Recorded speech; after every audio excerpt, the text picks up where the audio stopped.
This is a house that I originally bought with only $1,200 out of my pocket. Stuff like this, they rip the trim off. They duct tape the toilet. What the heck? It's like they had a fire in here. All right, so my maintenance guy told me the fire. He remembers the fire. In 2020, they decided to go that spring and the winter with no electricity in that home. They brought in kerosene heaters and they caught on fire. That's where the fire came from. Kerosene heaters, which I hate kerosene heaters with a passion. They are very much explicitly banned on every one of my rentals due to fire hazard. And now you know why, because they set fire to the house. This is a house that I originally bought with only $1,200 out of my pocket. This is one where I got royally screwed on coronavirus. Once the eviction moratorium started, the tenants that I had on here decided they weren't going to pay rent and more or less have not paid any rent out of pocket. I think they paid $200. I'll try to be fair to them. I think they paid $200 out of pocket in 2 years on this. The government came in, they paid $4,000, $5,000 of rent to try and catch them up, which didn't happen. We finally were able to evict them. I've had to evict like 6 separate tenants. They've tore the carpets out of here. They've destroyed the walls. Destroyed the floor. What the crap? I don't know what to expect if somebody's not been paying rent for 2 years. So they went 2 years. They paid me $200 worth of rent. The government came in and paid me $4,000 worth of rent. But the problem is this is a $600 a month rental. And over 2 years, I should have been paid $14,000. So they owed me more or less 10 grand worth of rent. And they wanted to come in and offer me $100 a week or $200 a week to catch up. And they tried to call me personally, they tried to get around my managers. And this is the condition of the house that it was left in. We had done a full renovation, all new carpet, all new flooring, redone the drywall where it needed done, repainted everything. And I mean, it's pretty well trashed. And that situation is bad. So stuff like this, they ripped the trim off. They've tore the drywall corner out. I mean, it's going to be full of trash during an eviction. Truckloads of trash out. They duct tape the toilet. That's stupid. Who does that? See, this is a brand new toilet we put in. That's an old seat with duct tape on it. With HVAC tape. That's the aluminum metal looking tape. So they've totally trashed this rental, and you know there's going to be $10,000, $15,000 worth of work to do here. And I'm out another $10,000 in lost rent. This is just like what's going to happen. And if I didn't have a partner on this, I would make it look nice and I would sell it. And a landlord would not buy this house. An owner occupant would. Someone that wants a house for 60 grand. A lot of people are feeling like the real estate prices are going to come down. There's going to be a lot of affordable housing in the future because of the real estate crash. I don't know that we're going to see it. Oh, wow. I'm getting ready to fall through the floor. You hear that? We redid all the subfloors in here, so that feels like a plywood sheet popped off. What the heck? It's like they had a fire in here. This looks... They had a fire in here. Look, you can see the imprint of the cross. It looks three-dimensional, but it's not three-dimensional. They had a fire in here.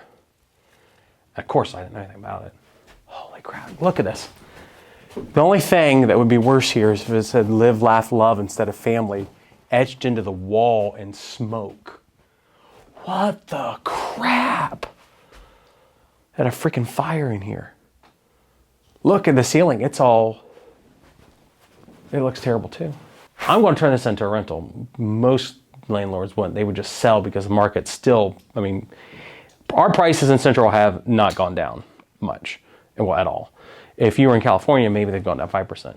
You would still sell this because there's still no oversupply of property. My name's Brandon Schlichter. You might know me as Investment Joy on YouTube, TikTok, social media. I own over 130 rental properties. I own 2 car washes, a storage locker facility, a laundromat, a bunch of vending machines. I have over 1 billion views all over the internet. I wish that I had the information and the knowledge back then that I do today. Thankfully, I got a real estate license at 21 and it changed my life forever. I went from not knowing any anybody that made more than about $45,000 a year to suddenly I was around very intelligent real estate investors. We're not totally broke, weren't totally poor. I ran into a guy, his name was Joe. He was a truck driver just like my dad. He was worth millions of dollars through investing in businesses and real estate. These guys showed me the ropes, and it took me about 8 years to go from talking to those people to buying my first properties. Then in the 8 years over that, I started off with $25,000. I've reached a $10 million portfolio. My businesses are constantly growing, and we're pulling in between $150,000 and $200,000 in revenue between my companies every single month. The goal with investmentjoy.com is to help you to get to where I am in a much quicker way than it took me. I learned a lot of lessons, hard and expensive ways. We've compiled all this information into our Ultimate Joy program and our Insider Joy programs to help you get to where I am very quick without some of the struggles and some of the difficulties that I've had. If you're interested in doing this, book a call today with one of my agents. They're going to talk to you, they're going to go through what we have, and they're going to show you how we can help you here at Investment Joy to build true financial freedom and wealth. This is my 170-year-old post office. Unfortunately, the tenant in the front unit passed away from cancer. His name was Don. He's in the background of a couple of my videos. Really great tenant, and unfortunately, with him passing away and us finally getting through 6 to 8 evictions due to coronavirus, it's put us in a really weird bind with regards to having a lot of work to do and fix units. In the midst of him passing away, somebody that knew him came in and robbed him, or robbed the house that he lived in. So unfortunately, someone broke into his unit, to which I need to inspect the damage, and they essentially robbed him while the funeral was going on across the street, which is absolutely insane. I wish I could say that I've never heard of anybody doing this. That seems to be a common procedure if you know that somebody has something, or you suspect that they have something of value. He was a really good guy. Everybody in the community loved him. So it's awful to know that he got robbed, and I'm here to do my part to check, inspect, make sure none of the locks were damaged, and try and get a plan together on how we're going to rehab his unit. I don't have a screwdriver on me. I probably could pop it pretty easily. So what happened here was the chimney collapsed, and it just put up black soot through everything. So it wasn't a fire, but it was pretty much smoke. And of course I had asked my guy that was here, not Shane, the other guy, to go, hey, clean this up and make it look nice. Here we are. There we go. So, all right, here's this wonderful place. Like I said, favorite tenant. He didn't take care of the place at all. We'll have to go through and just completely gut the unit. New floors. We'll do new countertop, new cabinets probably, get all the trash out. So we'll put LVT in here. Oh my gosh, this is an absolute dump. Yay, that's what I want to be known for. Favorite tenant living in an absolute dump. This is better than where he had before he moved here. So place is kind of trashed, not a great rental. We'll fix it up, repaint it, redo everything in here. Get it turned over, I'm guessing pretty quick, because this is a really good neighborhood. Worst rental, best neighborhood. So let's go look at the other one that they did work on. All right, so we'll go up here.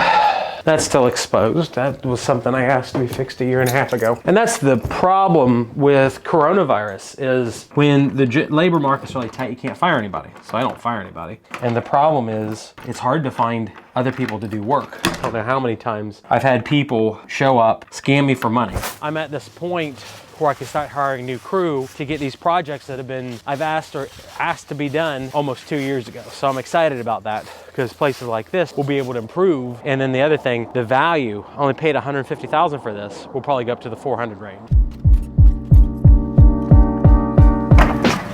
Cool. All right, need to replace the floor. They had to redo the ceiling in here. Actually, it looks really good. They haven't finished the ceiling yet. A raccoon got in our furnace and it caused water to drip on the ceiling and ended up getting a hole. So not too bad. And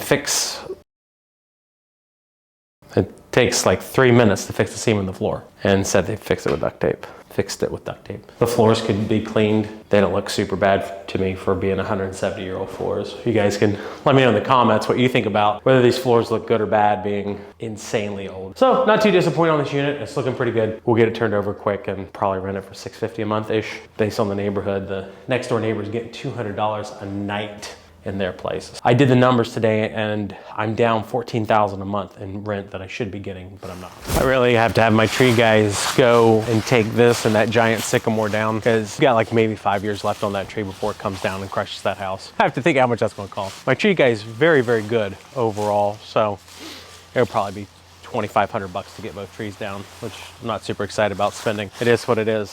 When I was directly managing all these places myself, everybody would want to talk to me, and it was usually about stuff that I can't fix because I don't do maintenance.